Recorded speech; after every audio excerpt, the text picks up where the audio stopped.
भाई साहब क्या कहना चाहेंगे आज के पेपर के बारे में? पेपर ठीक था, इजी टू मॉडरेट बोल सकते हैं। हाँ, हाँ, कितना अटेम्प्ट किए? 83 अटेम्प्ट किए हैं। कितना सही हो जाएगा? सही हो जाएगा, 80 के आसपास हो जाएगा, 80 या 75 के आसपास। कौन से बोर्ड से फॉर्म डाले हैं? मुंबई बोर्ड है। और कैटेगरी? कैटेगरी है ओबीसी। आज के पेपर में सबसे आसान क्या लगा पूरे पेपर में? रीजनिंग एकदम इजी आ रहा है। रीजनिंग तो आसान आ रहा है। हाँ, कौन कौन सा टॉपिक का ज्यादा क्वेश्चन पूछ रहा है रीजनिंग में? रीजनिंग में वही कोडिंग टू कोडिंग है, सिटिंग अरेंजमेंट है और ब्लड रिलेशन 2 ठो आया था। हाँ? यही सब है और ज्यादा कुछ नहीं है उसमें।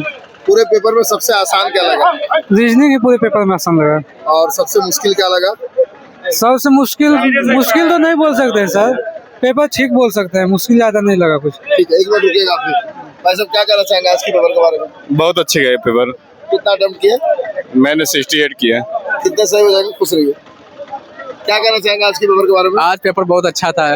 थोड़ा सा मैथ में जो है थोड़ा सा कैलकुलेटिव था। मैथ के थोड़ा सा स्किप करना बहुत जरूरी है। अगर मैथ को स्किप नहीं कीजिएगा तो थोड़ा सा समय ज़्यादा टेकन होगा।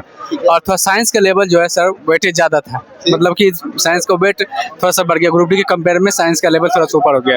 इसे साइंस से मतलब थोड़ा सा इंटरनेट जब टाइम बचा हुआ है तो साइंस की पूरा फोकस किया जाए। और इस मैथ में जो है, मैथ में कैलकुलेटिव अगर मिले तो छोड़ के आगे बढ़ रहे थे।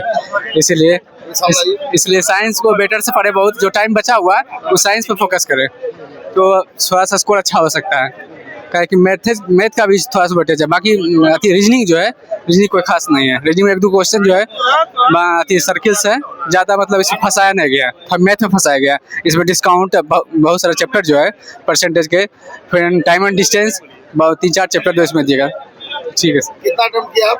90 सर। 90? हाँ कितने सही हो जाएंगे उसमें से? सर ये तो 80 plus 83। 80 plus. Category? Category OBC. Board Chennai है। भाई साहब क्या कहना चाहेंगे आज के पेपर के बारे में?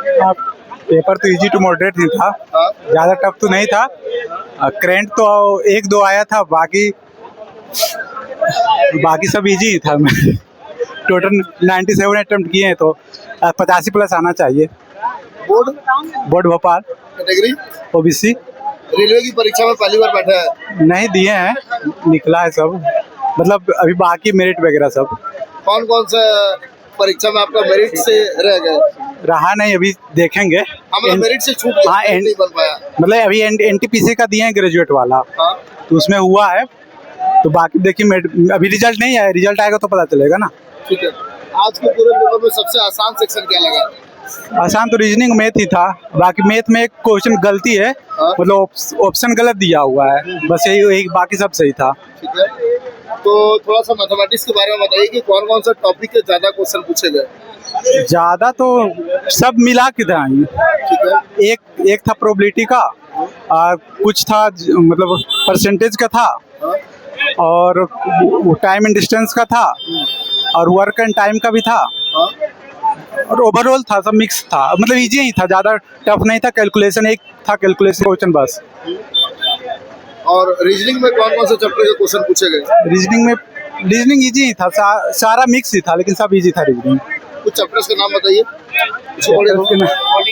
हाँ, कोडिंग डिकोडिंग था, और क्या बोलते हैं उसको, सिटिंग अरेंजमेंट था, और क्या बोलते ये मतलब अल्फाबेटिक जो था ना, तो उससे था, ब्लड रिलेशन से था बस।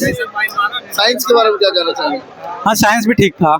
बायोलॉजी से था, और बायोलॉजी से मतलब सेल से कुछ चीज था, विटामिन से तो नहीं आया था, और क्या था पता नहीं और क्या था, लेकिन इजी ही था सब ओवरऑल। जीके जीएस के बारे में क्या कहेंगे? जीके जीएस तो 10 क्वेश्चन था, उसमें पॉलिटी से 3-4 क्वेश्चन था, 1-2 करंट था, और बाकी बस 10 क्वेश्चन ही था पॉलिटी में। ठीक है। जिनका एग्जाम बचा हुआ उसके लिए क्या मैसेज देंगे? उसके लिए कोई टेंशन नहीं लेना है, आराम से हो जाएगा, और क्या। हाँ। और कुछ कहना चाहते हैं? नहीं, कोई नहीं। क्या नाम हुआ आपका? सुमन कुमार। कहाँ से आए? जमुई से। जमुई बिहार? हाँ। ठीक। मॉक टेस्ट वगैरह लगाते थे? नहीं, अभी तो नहीं लगाए थे हम, तो सीजीएल के लगाए थे। सीजीएल का? भाई साहब आप लोग का पेपर हो गया? हाँ, मेरा एग्जाम हो गया। क्या कहना चाहेंगे आज के पेपर के बारे में? एग्जाम तो बढ़िया था भाई। साइंस थोड़ा सा हल्का सा मतलब कि कैलकुलेटिव मतलब कि थोड़ा हार्ड पन था और बाकी सब इजी था। साइंस मतलब कि इजी लगेगा आपको, पढ़ने में इजी लगेगा, मतलब उसको समझने में थोड़ा सा हार्ड लगेगा आपको।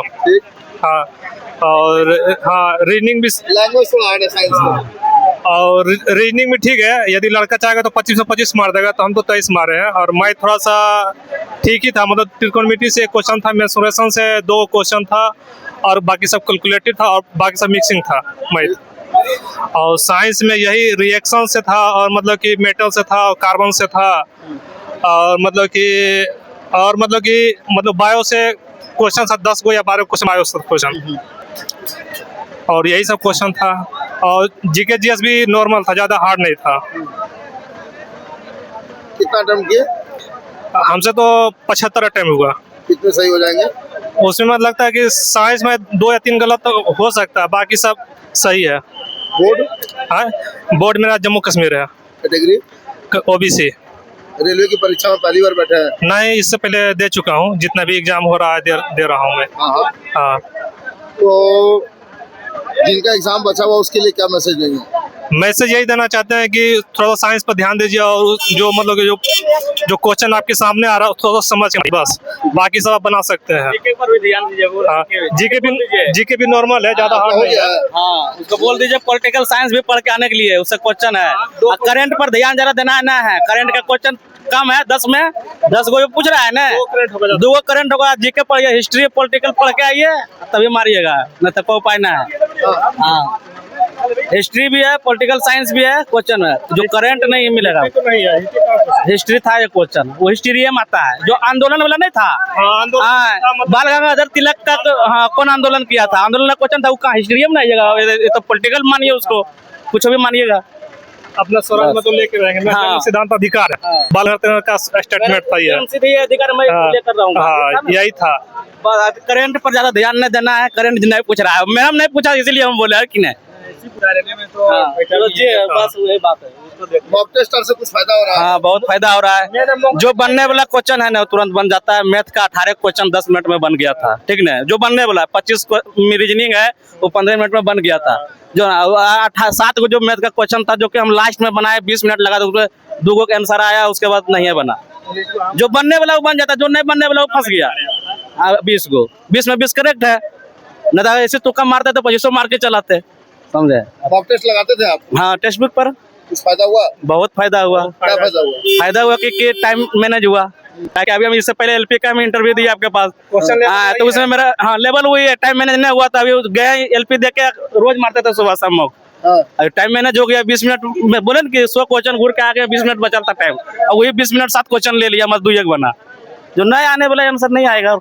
तो आप कहीं ना कहीं ये भी कह सकते हैं कि जहां पहले 5 साल में एक एग्जाम होता था, अब 1 साल में 5 एग्जाम हो रहा है, तो उससे बेनिफिट भी मिल रहा है कि मान लीजिए कि एग्जाम में कुछ 19-20 हो गया, तो आप उसको प्रैक्टिस करके अगले एग्जाम में ठीक कर लिए।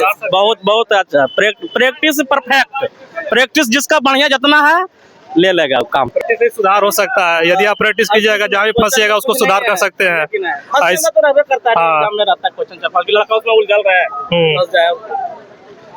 मॉक टेस्ट से कुछ फायदा हुआ आपको? मॉक टेस्ट से बहुत फायदा हुआ सर, मतलब कि मैथ भी और रीजनिंग भी मॉक टेस्ट से, साइंस तो थोड़ा सा है, और बाकी सब भी मॉक टेस्ट से है। जो आप मॉक टेस्ट मार रहे हैं तो यहाँ भी मार दीजिएगा, जितना वहाँ लाइएगा वहाँ यहाँ भी एवरेज उतना ले आइएगा।